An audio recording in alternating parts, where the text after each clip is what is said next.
Now I'm going to explain that due to COVID requirements, I'm recording this by myself with an Insta360 360-degree camera.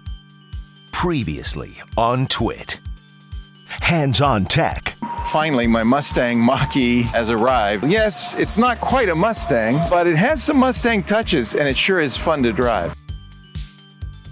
Tech News Weekly.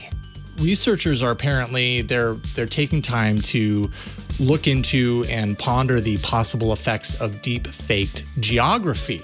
For example, creating hysteria around things like wildfires in an area where none exists.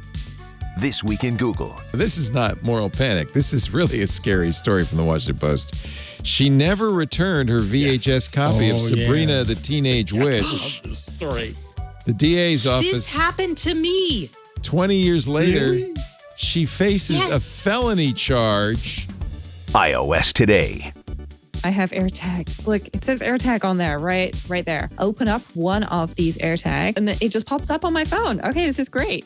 TWiT, now also available in several colors of unapologetic plastic.